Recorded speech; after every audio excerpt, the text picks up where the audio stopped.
अस्सलाम वालेकुम स्टूडेंट्स, उम्मीद है कि आप सब खैरियत से होंगे। आज हम लोग अपनी 10th क्लास का नेक्स्ट प्रैक्टिकल स्टार्ट करेंगे। ये आपके पास एक टाइट्रेशन का प्रैक्टिकल है। टाइट्रेशन आपके पास एक ऐसा प्रोसीजर होता है जिसमें 2 सॉल्यूशन आपको दिए जाते हैं। इसमें से एक सॉल्यूशन का वॉल्यूम, उसकी मोलैरिटी आपको पता होती है और दूसरे सॉल्यूशन की मोलैरिटी और वॉल्यूम हम लोग खुद कैलकुलेट करते हैं।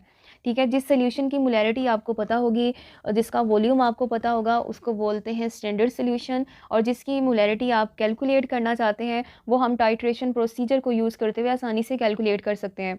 फर्स्ट आपके पास केस है to standardise the given NaOH solution by volumetric method. NaOH का जो सॉल्यूशन है आपने इसको स्टैंडर्ड करना है, मतलब इसकी मोलैरिटी मालूम करनी है। किस मेथड के ज़रिए? वॉल्यूमेट्रिक मेथड के ज़रिए। अब आपको पता है कि NaOH एक स्ट्रॉन्ग बेस है, ठीक है। इसको अगर आपने टाइट्रेट करवाना है तो आपके पास जो एसिड है वो भी स्ट्रॉन्ग होना चाहिए। तो हम लोग HCl यहाँ पे यूज़ करेंगे और ये आपके पास जो टाइट्रेशन का प्रिंसिपल है वो है एसिड बेस्ड टाइट्रेशन, जिसमें NaOH एक स्ट्रॉन्ग बेस है और जो स्ट्रॉन्ग एसिड है वो क्या चीज़ है? HCl है। अपरेटिस क्या है? ब्यूरेट है, पिपेट है, फनल है, बीकर्स हैं, कॉनिकल फ्लास्क है और स्टैंड है। स्टैंडर्ड सॉल्यूशन जिसके अगेंस्ट आप इसे टाइट्रेट करेंगे वो है 0.1 मोलर HCl। इंडिकेटर यहाँ पे है फिनोफ्थलीन। इंडिकेटर आपके पास ऐसे सब्सटेंसेस होते हैं जो रिएक्शन की कंप्लीशन के बारे में हमें बताते हैं। और एंड पॉइंट है आपके पास लाइट पिंक या जस्ट कलरलेस होना चाहिए। केमिकल इक्वेशन क्या चीज़ है? NaOH प्लस HCl NaCl बन जाएगा और साथ में क्या बनेगा? पानी बनेगा। रिएक्शन की मोल रेशो क्या है? मोल्स मतलब जो स्टार्ट वाला नंबर होता है, दोनों में कुछ भी नहीं है, 1 1 लिखेंगे। अब एक्चुअल में अब हम इसे परफॉर्म कैसे करेंगे, जो मेन पर्पस है। सबसे पहला काम आपने ये करना है कि अपनी टाइट्रेशन जो फ्लास्क है उसको तैयार करना है। ये जो कॉनिकल फ्लास्क है इसको टाइट्रेशन फ्लास्क भी बोलते हैं, इसको हम कॉनिकल फ्लास्क भी बोलते हैं। पिपेट की मदद से आपने 10 सेंटीमीटर क्यूब लेनी है बेस। बेस को हमेशा टाइट्रेशन फ्लास्क में लें, ठीक है। पिपेट जैसे हम लोग स्ट्रॉ वगैरह यूज़ करते हैं चीज़ों को सक करने के लिए, कोक वगैरह पीने के लिए जो स्ट्रॉ यूज़ किया जाता है, पिपेट का भी सेम यही फंक्शन है। आपने सोल्यूशन जो है इसको सक करते हुए 10 सेंटीमीटर क्यूब लेंगे और इसे डाल देंगे टाइट्रेशन फ्लास्क के अंदर।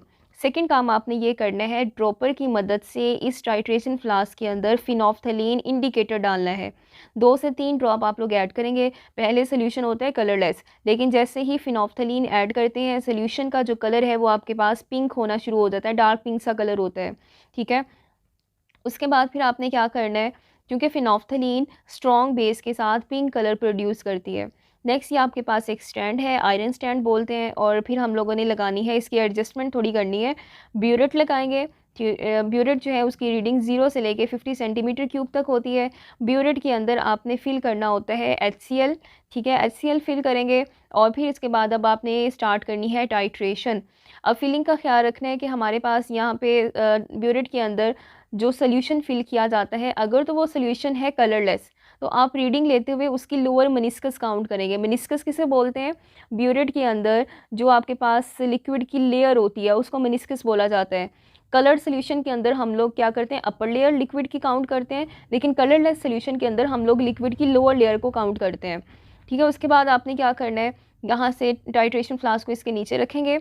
अब आपने इसकी ये जो टैब है इसे ओपन करना है और ड्रॉप्स को ड्रॉप बाय ड्रॉप सोल्यूशन यहाँ पे फॉल करेगा, ठीक है। सोल्यूशन को आपने तब तक फॉल करवाना है जब तक कि हमारे पास ये जो टाइट्रेशन फ्लास्क में डार्क पिंक कलर जो है वो लाइट पिंक कलर में कन्वर्ट ना हो जाए।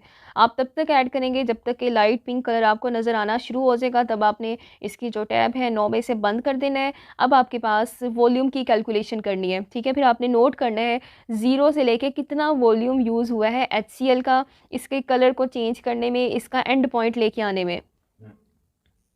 इस प्रैक्टिकल को आपने 3 दफ़ा परफॉर्म करना होता है। एक दफ़ा आप लाइट पिंक कलर ले आए हैं, फिर दोबारा से आप टाइट्रेशन फ्लास्क निकालेंगे, उसे वॉश करेंगे। वॉश करने के बाद दोबारा से बेस लेंगे टाइट्रेशन फ्लास्क के अंदर, दोबारा से उसमें फिनोफ्थलीन ऐड करेंगे, फिर दोबारा से रिएक्शन को स्टार्ट करेंगे, ठीक है। 3 दफ़ा आपने परफॉर्म करना है। फिर आपने जितना भी सोल्यूशन यूज़ हो रहा है उसका एवरेज लेना है। एवरेज लेने के बाद आगे कुछ कैलकुलेशंस करनी है, काफ़ी ज़्यादा आसान कैलकुलेशन है।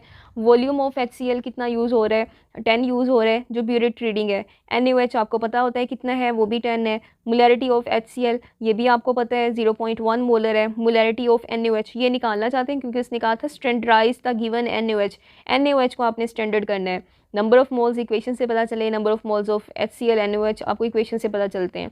आगे कैलकुलेशंस करें, एसिड को एक साइड पे रखें, बेस को एक साइड पे, एसिड का M1 भी पता है आपको, V1 N1 ये सारी कैलकुलेशंस पता है, और बेस के केस में M2 मोलैरिटी निकालना चाहते हैं, ये वैल्यू आपको पता है, रीअरेंज करें तो रिजल्ट में आपके पास जो मोलैरिटी निकलती है वो कितनी है, 0.1 मोलर।